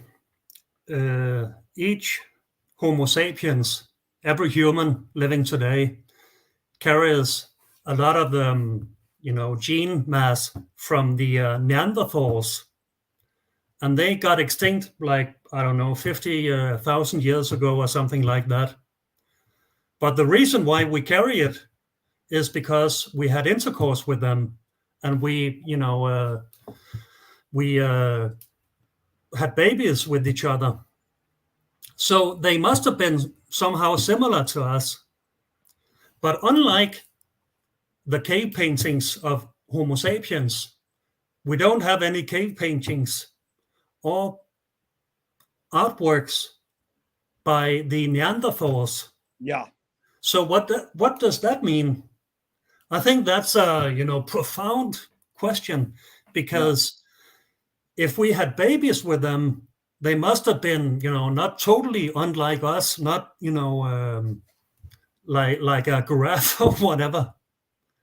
But if they only use tools, but didn't create some sort of religious art, what does it say about them?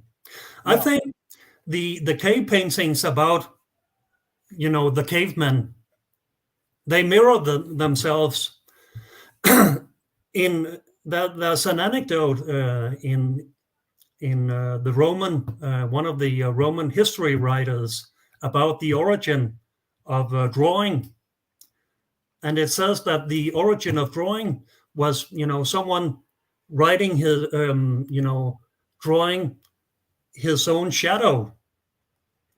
I think that applies beautifully here, because That's good.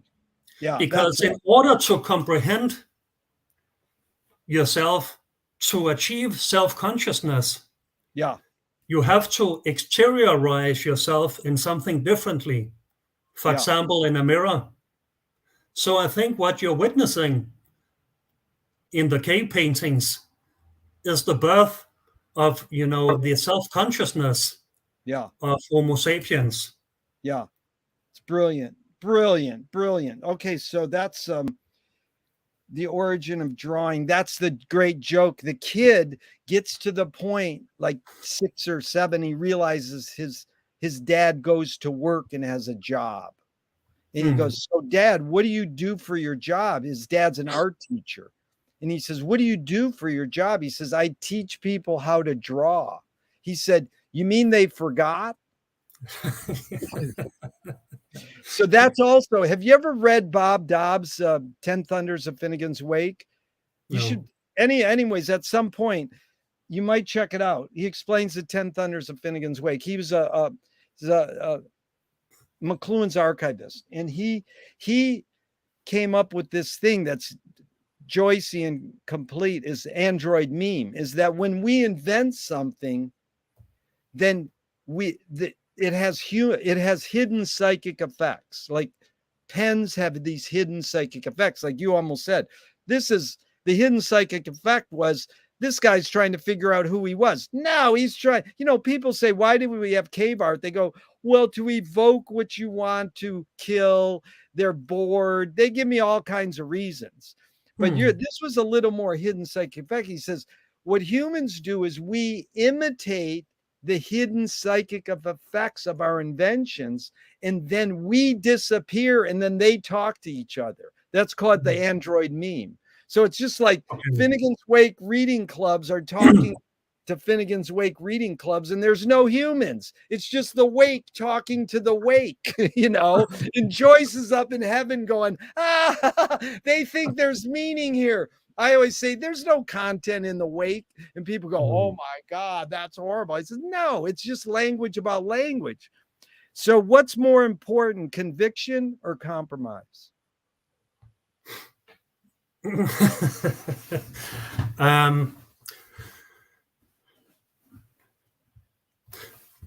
I mean, compromise, is that something you choose? Let's take the situation in Ukraine. They are getting pounded by the Russians, who have taken these, Russian-speaking areas. And the Russians have, for a long time, said that we simply cannot tolerate that Ukraine, becomes a NATO ally. Kind of similar to the Cuba crisis, with Kennedy. Yeah. So you can, say, as have your liberal convictions and say, well, Ukraine, they should have, the freedom to choose what they want. If they want to, be a part of a NATO, they should have the liberty to do that. You can have that conviction. But that's not how it's going to work out, because Russia has the means and the overwhelming military force to ensure that doesn't happen. So eventually, there's going to be a compromise. Yeah. But So it's, I mean, what, and even Europe has to compromise at some point, because as they realize become starting to realize in Germany now, Russia is going to exist in 10, 20, 100 years. They won't cease to exist. We have to live with them somehow. Yeah. So compromise, kind of, that's taking stock of necessity, political necessity in this case. Yeah. Really well sussed out. Now, you've accomplished a lot, Benjamin.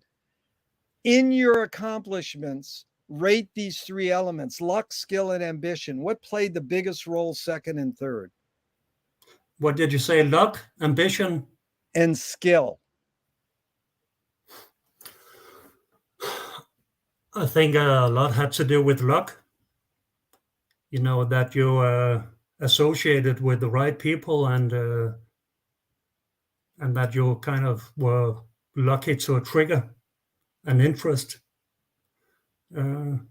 So I would say I feel pretty humble about that. I think it would be, when you achieve something, to say it's all my own effort. That would be very misguided. I think there are a lot of external circumstances that needs to be in place in order Then to. the second and third would be skill and ambition. How would you rate those? I mean, I put my vanity in my books, and I can't, help doing them. It's kind of a passion to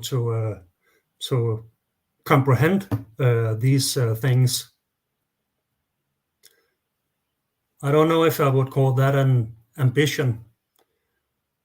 I'm not, ambitious in as I want to make a career, but I want to have a work life that makes it possible for me to allow for me pursuing the things that I find, deeply necessary and meaningful.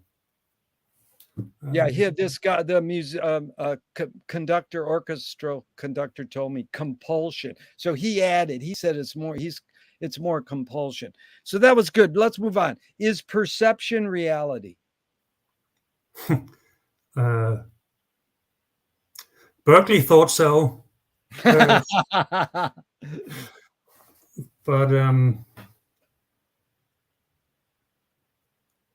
I think it is, to some extent. I think how we perceive things are mediated by culture and so on. I came across this exciting book by an American sociologist. I think it was called something like, it came out a few years ago. It was called something like why,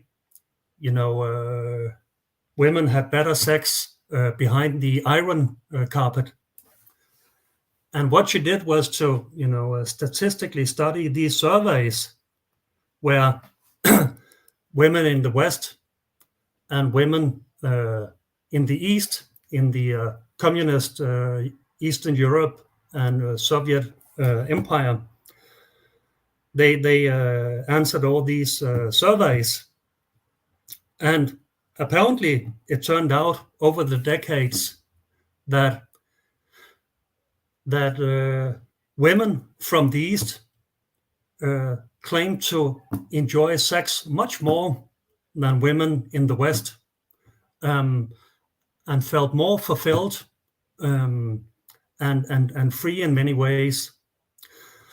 And one of the most remarkable results of this statistic sociological analysis was that where, generally the things like math or physics are considered hard for, for girls in elementary school, they are struggling with it. That was not the case in the East. They were just as good at it as the boys. So I do think that culture plays a huge role in how we, see the world and shape, perception. Perception is highly mediated, I believe. Really well put, Benjamin, because I wanted to touch on the gaze. I would love to do a salon with you and a couple other people on the word gaze, female gaze, male gaze, and all that, because you've explored that. But just to clarify, when you said behind the iron curtain, and then you said East. So you were referring to Russia as the East, or were you referring to East And as Eastern Europe. Eastern Europe? You meant and the former Soviet Union. Yeah. Okay. That's thank you for clarifying. But I know you touch on the gays, and I've tackled this subject. There's a big movie there's a movie in America that's not big. It should be. Nina Menkins made about the male gaze in cinema. And it came out, it's a long story, but it came out that this woman invented narrative cinema, Alice Guy Blanchet, when Méliès was inventing cinema, and she didn't get in the history books. And now there's a movie about her being natural, and this woman, that's where Eisenstein got the Potemkin editing thing, from seeing that movie by Alice when he was 8 years old. And it's like it all went to Eisenstein, invented montage or whatever, So the female gaze is important. And I'm like, okay, this woman invented cinema 130 years ago, the narrative in cinema. But did she grow up looking at paintings and photographs by males? So did she develop a female gaze or a male gaze or some combination? Because she couldn't have not seen. She's, I only saw photographs before cinema in paintings by female. Who knows? We don't know how she got a female gaze, because if you look at her films, there is a different gaze than the male filmmaking. And so we could study female photographers and say this, and in my opinion, the human gaze is what we're really talking about. And you talk about it, the spectator's gaze, the zoom gaze, it's endless. But my basic question in that regard, just to touch on this, is eye contact, human eye contact, more innate or more invented? I think it's also mediated, but I think it's also a natural given. I mean, if you'd allow me to return to Finnegans Wake, which, like Ulysses, is hymn celebration of the mother. Who is the one and only? It's our mom, isn't it, who bore us into existence. The mother is the first other. Hence, Joyce writes another as a mother in one word. That's another. That's the first other. The mother is the nursing mirror. So the first thing you see as a baby, that's the loving gaze of your mother, acknowledging you. I see you, right? I have a kid, one of the things that reoccurs all the time is he saying, look at me, look, Dad, look, Dad. So the gaze is about acknowledgement and about love. It's a way of assuring that I see you, I recognize you, and you're remarkable, that you're not, I see you, and make a distinction. You have my special attention. That's what is rendered by the gaze, isn't it? Yeah. Especially, in those formative years. Yeah. That's how you get to know yourself, to get a sense of self, is actually, through the caring, loving gaze of the mother or parent. Yeah. So That's how well you come into existence. Yeah, it's so well put, and definitely I'd love to do a whole salon on gays with you someday in the But if future. you talk about men and women, Yeah. Is there a male gaze that objectifies women, for example? Is there a more exhibitionistic, gaze of uh, of females? I think then you get in, then you arrive at a difficult spot, don't you? Oh The yeah. question about the difference between male and female sexuality. So if you look at pornography, with the movies, magazines, and so on,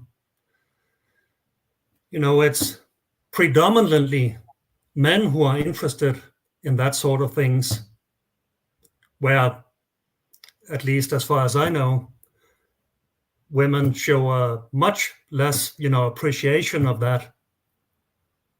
So if there's some truth to that, then there is a difference in a male and a female gaze.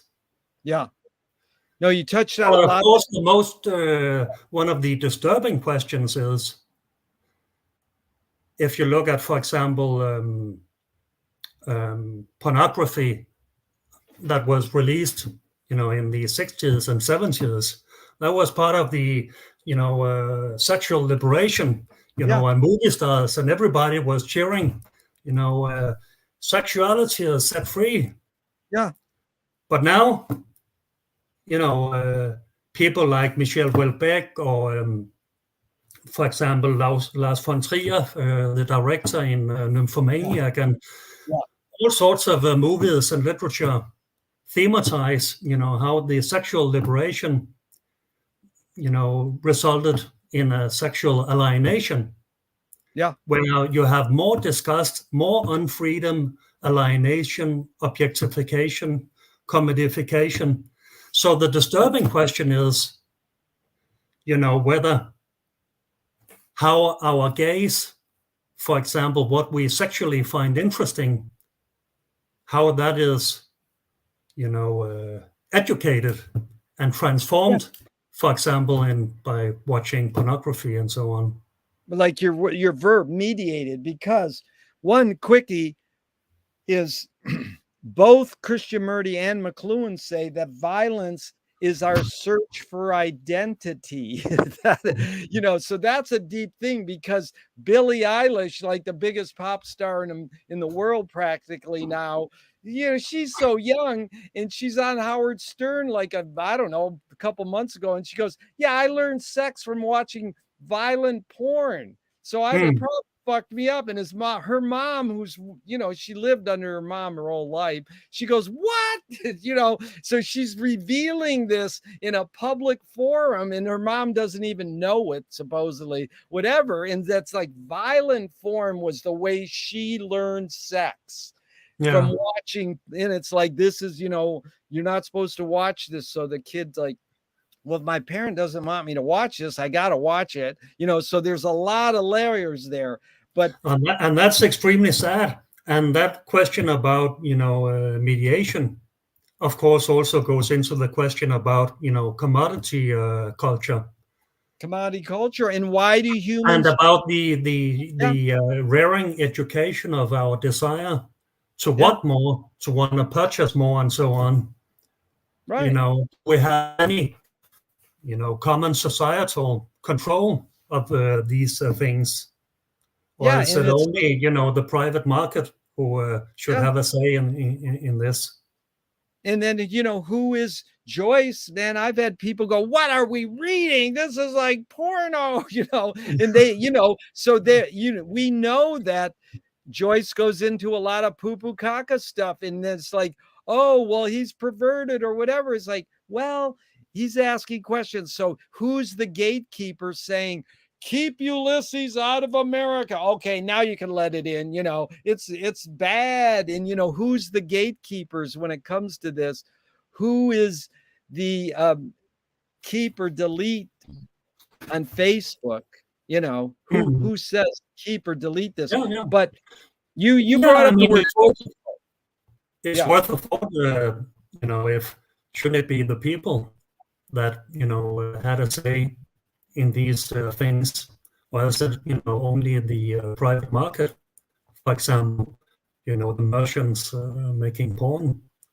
I don't know how. I mean, it's just, is that what we want? For our kids to, that's how they're introduced to sex. Yeah. Well, this is when you said the word difficult, I think that was amazing because we're treading in different, because I used to ask the question, what's the most significant difference between men and women, physical aside? And then people started going, I won't go there. I won't answer that.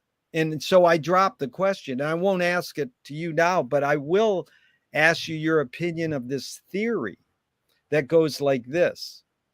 The word mafia begins with the letters M-A, ma, because, and I'm not saying Greek theory, the women run the world and they let men think they run the world. Any comment on that theory?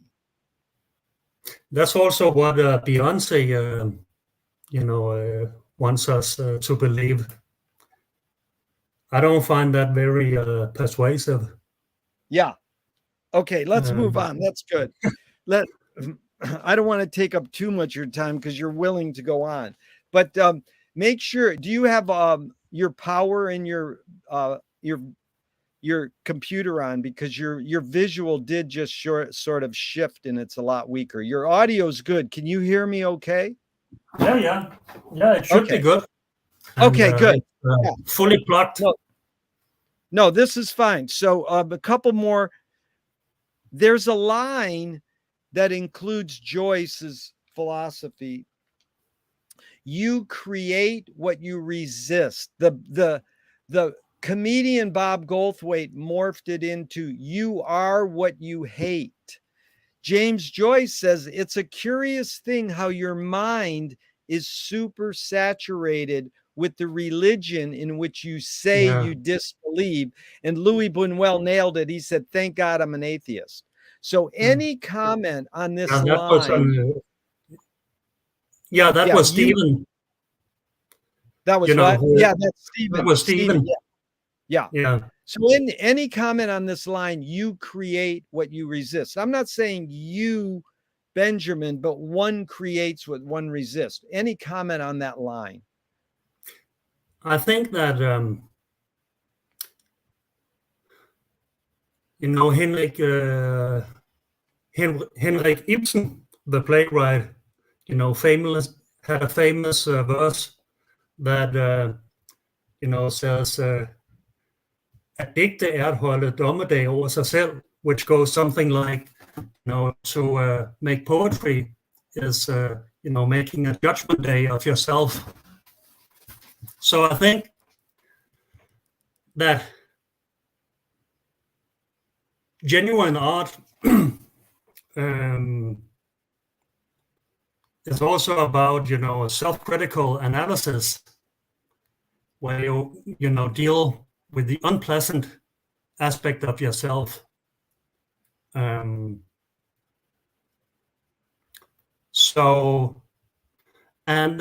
You can kind of project them out into a work where you can objectify it, analyze it, and hopefully master it somehow.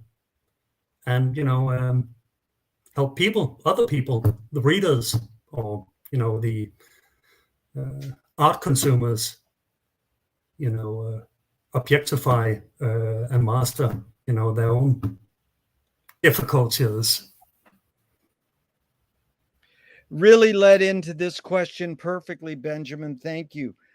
I love that Ibsen quote, explaining to me Ibsen. It Moshe also felt it appears in Fitting and Twig, actually, in distorted form, of course, that verse. oh good. Um, Moshe Feldenkrais works with healing and movement. He says it's literally possible to identify a weakness and incorporate it to become a strength rather than we're taught to overcome a weakness. Tell Mm. me a weakness, tell me a weakness you turned into a strength. Yeah, I guess my perfectionism made me more perfect. No, seriously speaking. I think, once,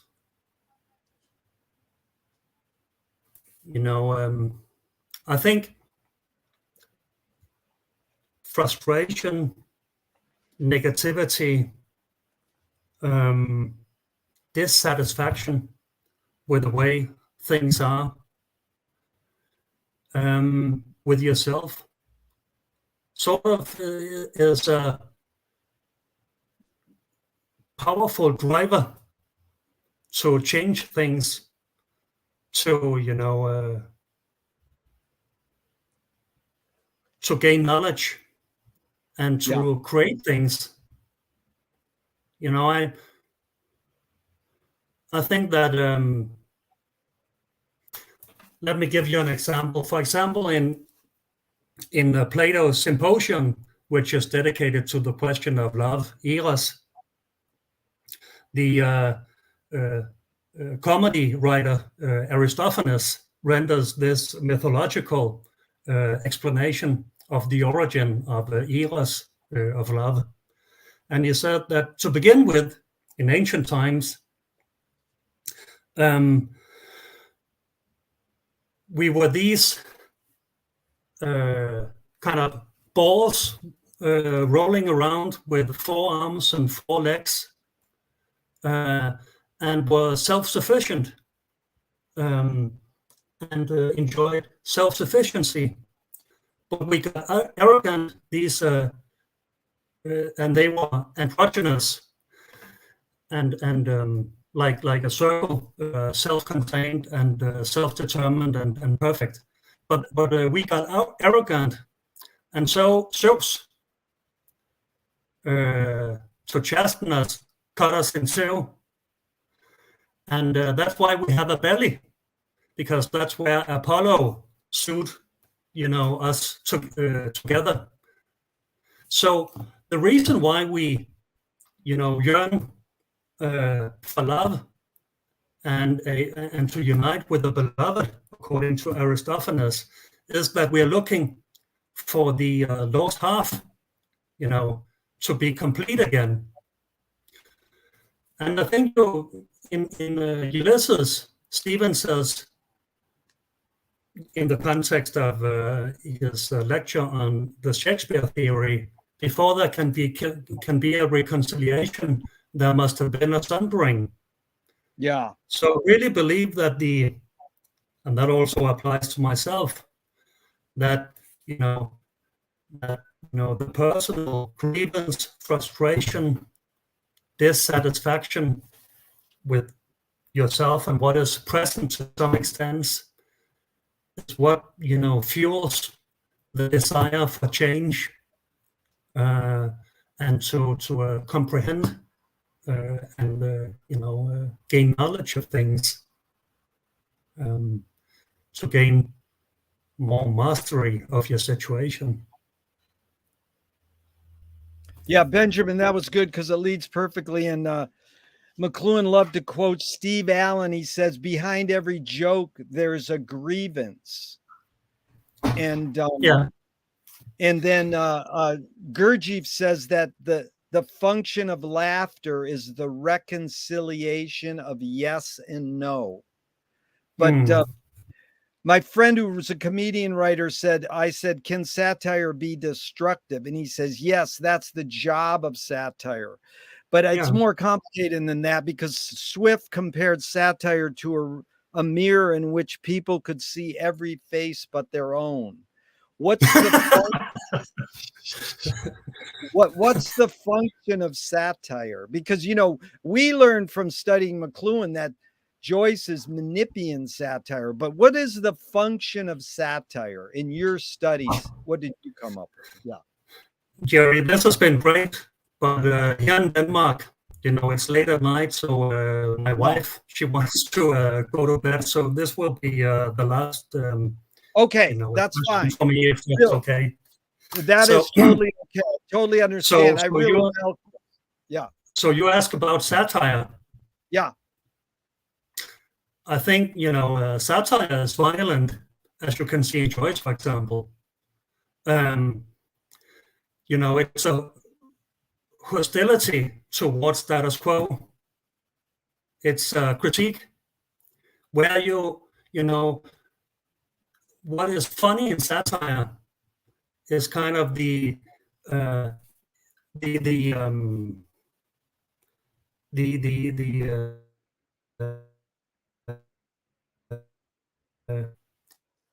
of present reality and the ideal, right? That's funny, and that's an evocation of the deplorable sad state of things.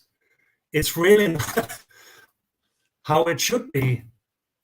So you exhibit that in satire, and I think a lot of Joyce's art is also satirical and turned against authorities who rule over us. So Joyce's story, unlike Milton's, is not about our first disobedience and the consequences of this, but about, as it says in Finnegan's Wake, about our first obedience and what followed from this. So, for example, in Finnegan's Wake, you see the authorities ridiculed and satirized. For example, with the prime minister is rendered as the crime minister, and die Herrschaften, the lords or masters, they are the real crooks, so they're rendered as die Herrschaften, die Herrschaften, and instead of a regicide, you have you dethrone the kings through laughter, hence regicide, right? You dethrone the king, by laughing at him, like in Chaplin's The Dictator. Yes. But it's aggression. It's because you want to get rid of the current order and make place for something better. So there is violence and aggression in satire, as you can see in Joyce. Yeah, I'll tell you right now, Benjamin, it's been truly enlightening. And Frank Zappa had a great satirical line. He goes, "You've got to love the cops as they beat the shit out of you on the street." So it is like we return to this thing about love. We started with love. You got to love and be loved in return. But, I think it's a good thing to live by, but it's hard to love the cops as they beat the shit out of you on the street. So, Benjamin, this has been truly enlightening, and I'm glad you got it. I laughed a lot, but more so I learned an incredible amount. It was truly enlightening. And I hope likewise, and thanks for inviting me. Yeah, I hope we can do it again.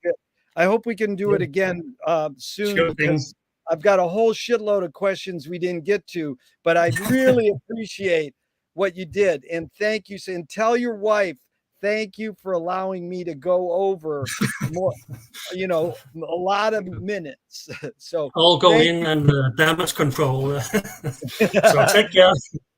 Thank you, Benjamin. I'm going to hit broadcast end, but I hope it never ends.